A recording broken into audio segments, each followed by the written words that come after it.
Hi, and welcome to another episode of the Big Game Hunters. I'm Mike. And I'm Tom. Today we're going to look at Grimoire from Z-Man Games, but first we have Chit Chat. That's right, and in today's Chit Chat, we're going to be talking about house rules, how we modify our games to suit our tastes. We hope you enjoy it.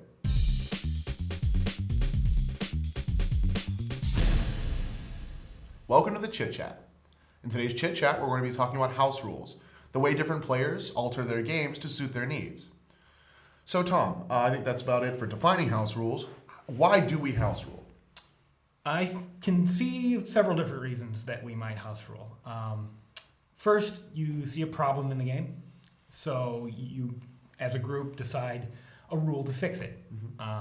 The other spectrum of that is you see a hole in a game, so you see an area where one aspect of the game just isn't holding up its end, so you add some elements, maybe rules or additional components, whatever it might be, and to shore up that section of the game. And then the last would be like inadvertent house rules, where you've been playing the game so long and you enjoy it and you're having fun, but then you find out later that you've been playing it, one part of it may be wrong, but because you enjoyed it, you don't feel like changing it, so that becomes your house rule. Yeah, which is, I think, kind of rare for me, because usually when I'm playing a game wrong, I have a bad experience with it. Yeah. And then only later find out and have to correct it. But the first part you mentioned, I think, maybe is probably the most common. Fixing problems you see in games. Sure. I think I do that pretty frequently. Mostly it's single cards in a card-based game that I feel are just out of line with the rest. Usually too high in power. If you have overpowered cards, it's more of a problem that you have to correct than underpowered cards. Underpowered cards you can mitigate in the game just by not playing them or not using them. Right. Sometimes you get rid of them as a house rule when you don't have the option of discarding or milling or whatever, however you want to call it. But otherwise, yeah, I agree. It's the overpowered cards that you're generally going to house rule away and keep the underpowered cards in. They sort of serve a purpose as a benchmark of of good play or an indication toward a specific strategy, things like that. Some games we talked about already, Race for the Galaxy, we talked about taking out Alien Toy Shop and the world that lets you play 2 worlds in a turn. Alien Toy Shop, just too good for the price. Way too efficient. And the other card, I think, kind of highlights another reason why you change things in a game. I think it just alters the game a little bit too much for one card. Letting somebody play 2 worlds at once just makes it so that that player can almost double the pace for the game, which is just really ridiculous. He can blitz everybody else and end it way sooner than a normal game would end.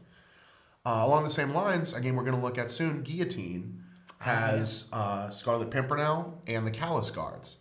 Scarlet Pimpernel, I would put in the realm of overpowered for the same reason that the extra world cards are. You can just speed up the game too much with Pimpernel. If you're winning at the end of day 2, you simply play Pimpernel for day 3 and end the game before other players have any idea it's happening. You cut the length of the game by a third, and if you're playing toward that strategy, that's quite an advantage. Yeah, it's just too big a swing and too big a fundamental change. Callous Guards, I think we would change because they're just not fun. With the Callous Guards, it shuts down people's ability to alter the line, which is a big part of that game. So with Callous Guards, I think it would be, we're removing them because it gives players kind of a negative play experience.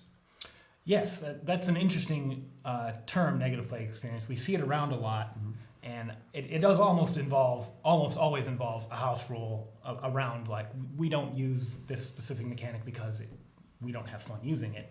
So I think it's important to say that while we hear the term negative play experience a lot, not necessarily regarding game mechanics, I think when we are going to use it, we're going to use it mostly about some effect of the game is giving out a negative play experience rather than a negative play experience coming from elsewhere at the table. Sure. From other players, bickering or something like that.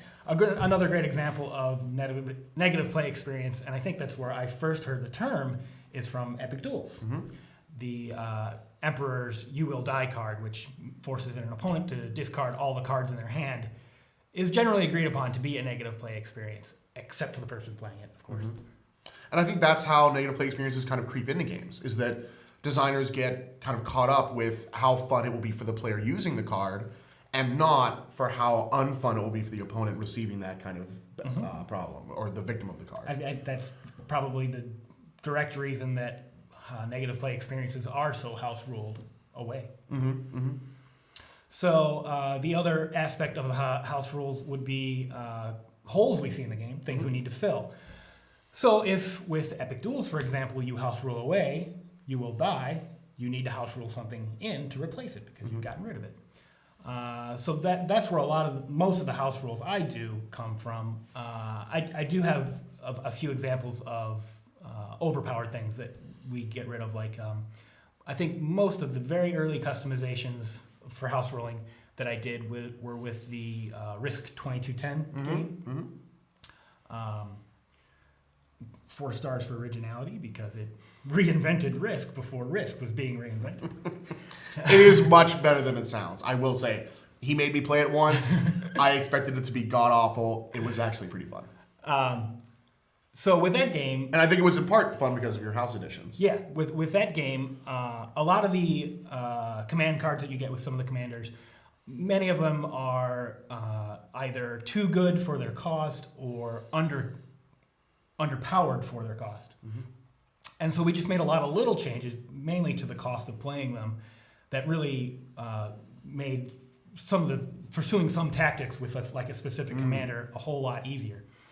And then adding content came later. So that game received a few really small press expansions that they used as promotional material for the game, but they weren't available to the mass market. So the genesis of expansions for that game came from people wanting to print their own of these frontline expansions that weren't really available. Let's save that for a future chit chat, Tom, because I think that's a whole topic in and of itself.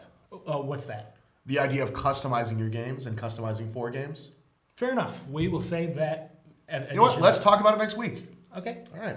You heard it here first. Okay. So then the last part of what are we talking about? House rules.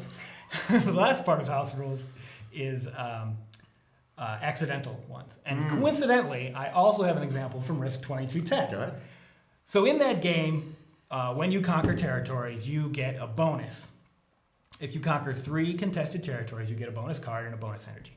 Now, in the core rulebook of that game, you can only get that bonus once per turn. Mm-hmm. But we always miss that rule. It's sort of sectioned off by itself in its own sentence, so it's pretty easy to miss. Mm-hmm.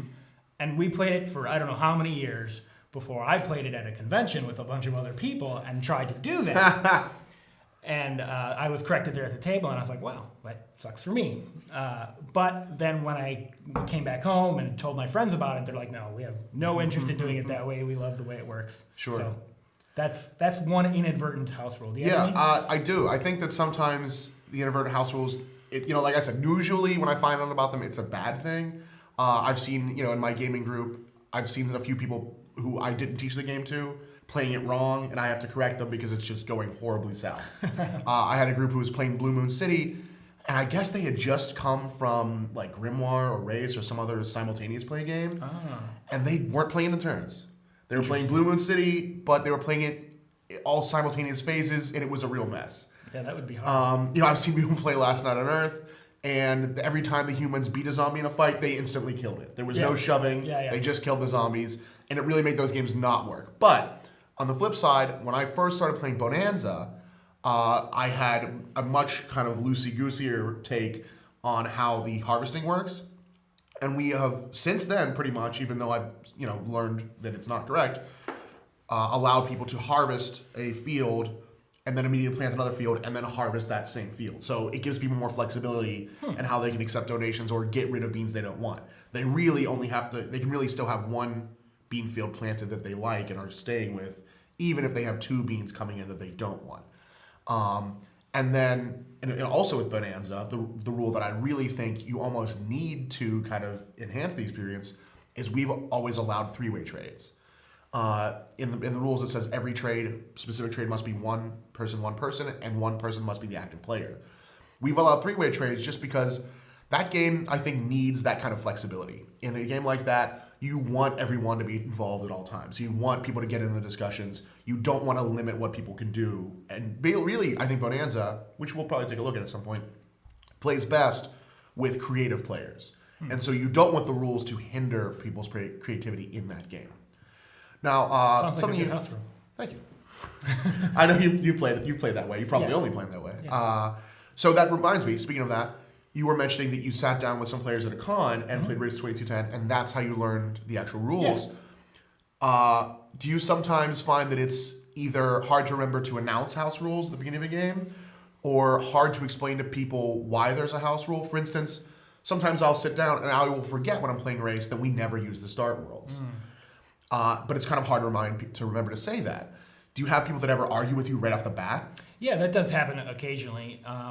Usually, though, it's just one new person at the table who hasn't experienced that house rule, and the explanation can sometimes feel like ganging up on for that person. But I mean, we have a house rule for a reason.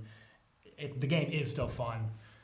Just take it into consideration in how you're playing, and it's usually not a big deal. Yeah. So I think that pretty much covers everything for house rules, right? I think so. So yeah, join us next week for game customization. But right now, join us for our tutorial of Grimoire.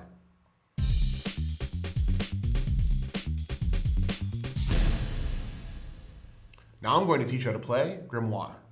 Grimoire is essentially a role selection game where players will choose spells from their spellbooks to cast each round.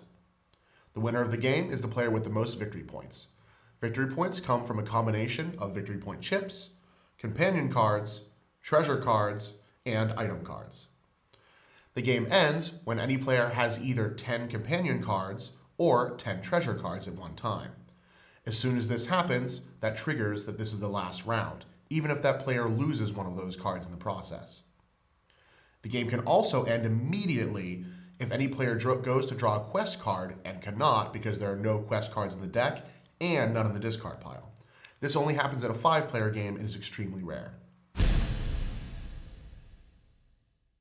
Grimoire comes with a number of spellbinding components, the first and most obvious of which is the spellbook. Each player will receive a spellbook at the beginning of the game that he will use to choose his spells. Each spell is on the left side of the page, with flavor text depicting it on the right side. This flavor text has no bearing on gameplay. Each player will also receive a bookmark that he or she will use to select the individual spell for the round. This will be placed in the book for spell selection. Grimoire comes with a number of quest cards in 2 flavors. First, there are companions.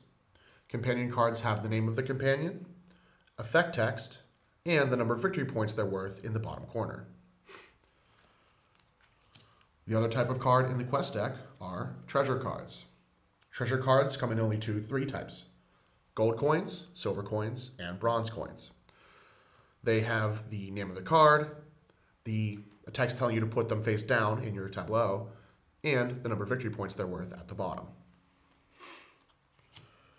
The game also has a number of item cards. These items are laid out the same way as the other cards, with the name, effect text, and VP in the bottom corner. The game comes with 5 tokens, numbered 1 to 5, of different colors. These will be used to remember who is going in what order after the book phase. Finally, the game comes with a big board with a number of VP chips and a spell marker, which you will use to track the spell level for each turn. To set up the game, first each player chooses a color and takes the corresponding spellbook or grimoire and bookmark card. My favorite is the Butter Mage.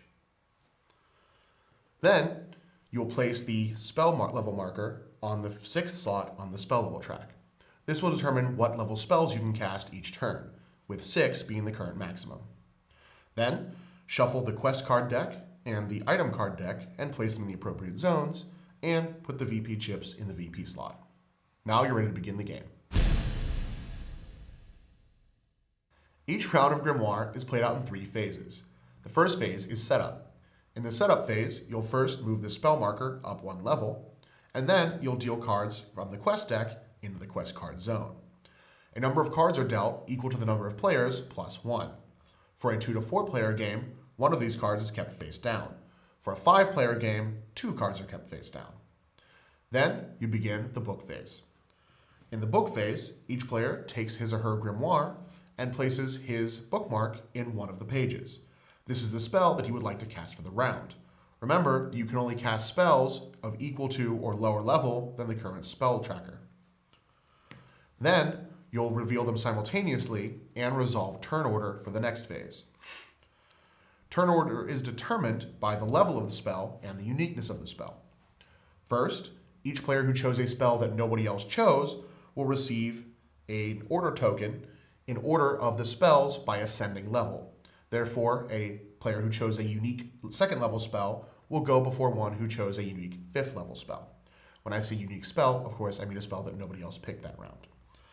Then, every player who chose a spell that at least one other player chose will go in the same type of order. So they will go from lowest spell to highest spell.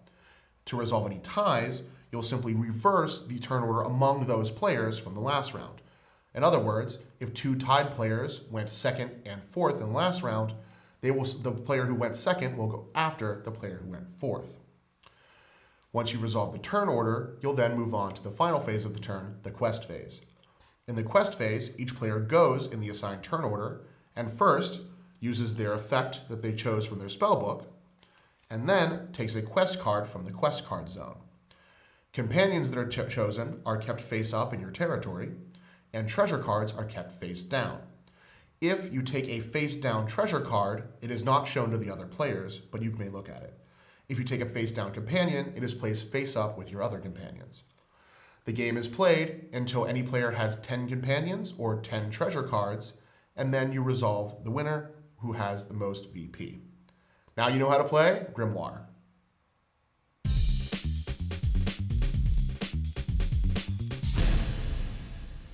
Now that you know how to play Grimoire, we're going to take a look at it in our point-counterpoint review.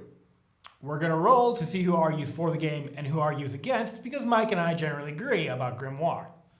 If it's odd, he'll take the pros, and if it's even, I will. It's odd. It's odd. So I'm going to tell you what a tremendous game Grimoire is. I've been doing that quite a bit, actually. I really love games, apparently.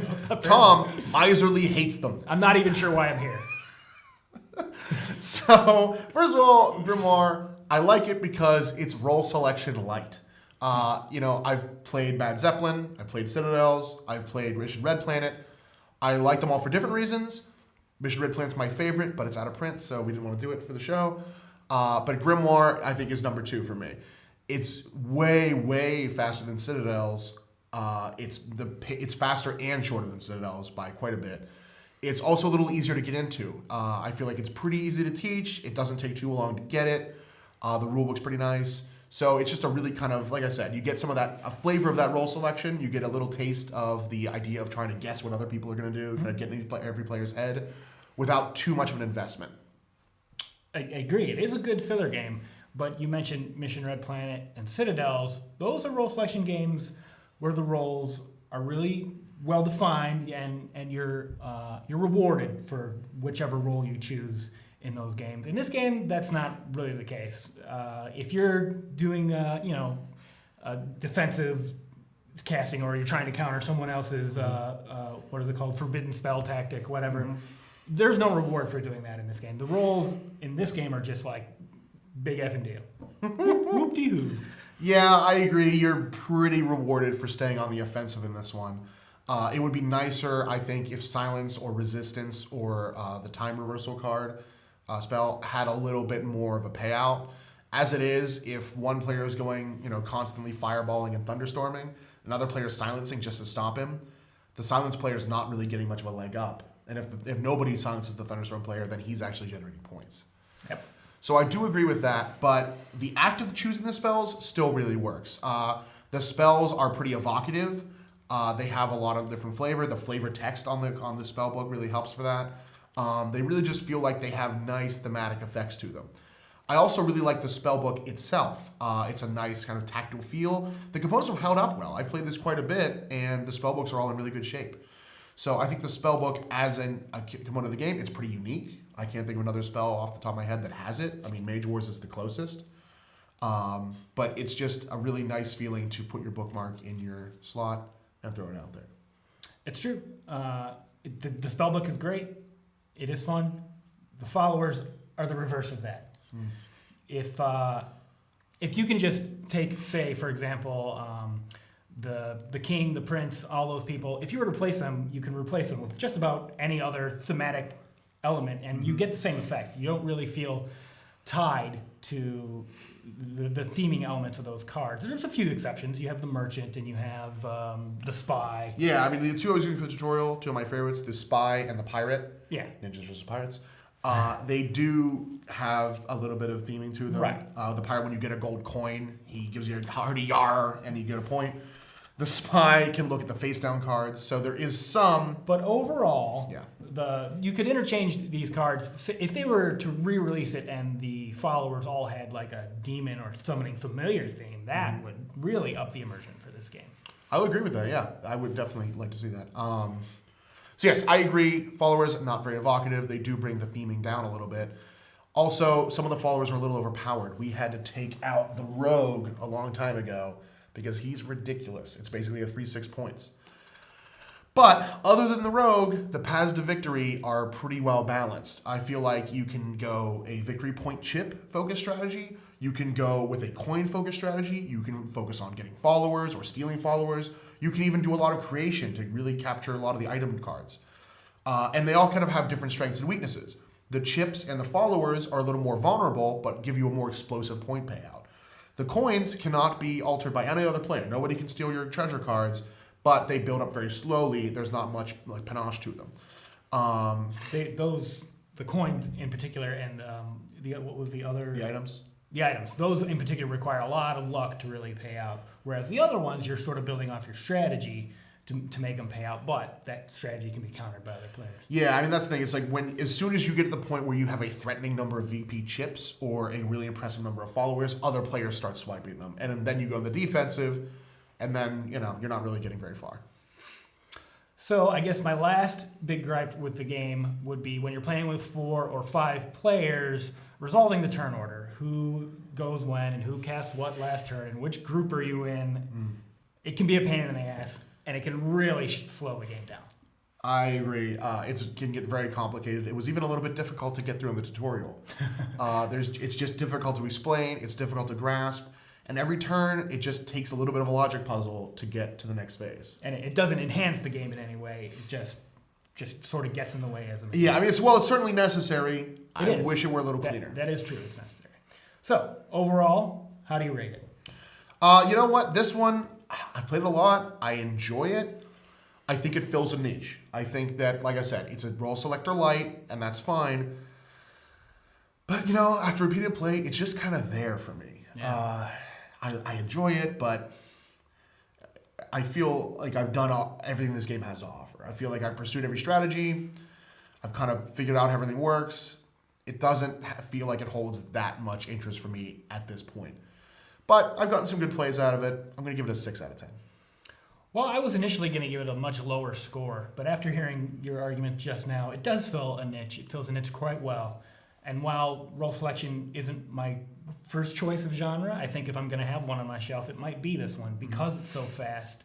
And it does sort of feel like the introductory role selection game. I do like it. So I'll bump it up to a 5. 5 out of 10 for me. Yeah, I mean, I would give it higher, I think, if not for Mission Red Planet. That's my role selector of choice. I wish we could talk about it, but if you can find a copy, definitely pick one up. But yeah, I think that's about all we have to say about Grimoire. And now Tom is going to break it down in the breakdown.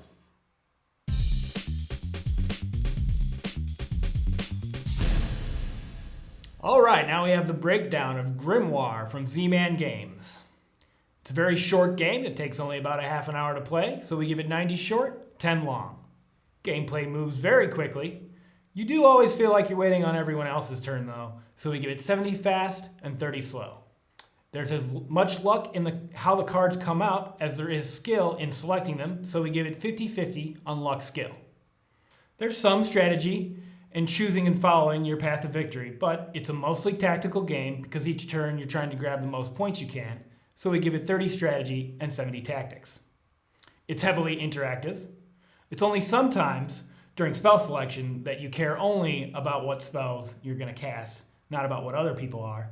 So we give Grimoire an 80 interaction and 20 independence. Spellbook is the core immersive element in the game. It works well and it is evocative, but most of the companions lack real thematic definition and they're easily swappable with any other theme. So we give it 35 immersion and 65 abstraction. It's quite a simple game at 75. The way you resolve turn order, especially with more players, can bog the game down, so we give it 25 complexity. We give it 80 portability and 20 grandeur. It takes up as much room on the table as other games that come in a larger box, but it fits in a really small box. We give it 25 expandability and 75 completeness because it is a full game with multiple paths to victory, but with the followers and the items and potentially even alternate spellbooks could all expand the game. For our trophy scale, we give it 4 trophies in originality. The spellbook is fun and it works really well. We also give it 4 trophies in value because it's not a very expensive game and the components are quite durable. Mike gives it a 6 out of 10, Tom gives it a 5 out of 10, and that is the breakdown of Grimoire. We hope you had a good time opening up your spellbooks and learning all about Grimoire with us. Next week, in the Chit Chat, we're going to talk about customizing games, the idea that you can add original content to your existing board games. And we're going to look at Star Trek Fleet Captains, a game by personal favorite designer Mike Elliott and personal favorite publisher WizKids. Subscribe to our YouTube channel for weekly updates, see the links below for our Facebook and Twitter pages, and leave us a comment on your house rules. See you next week.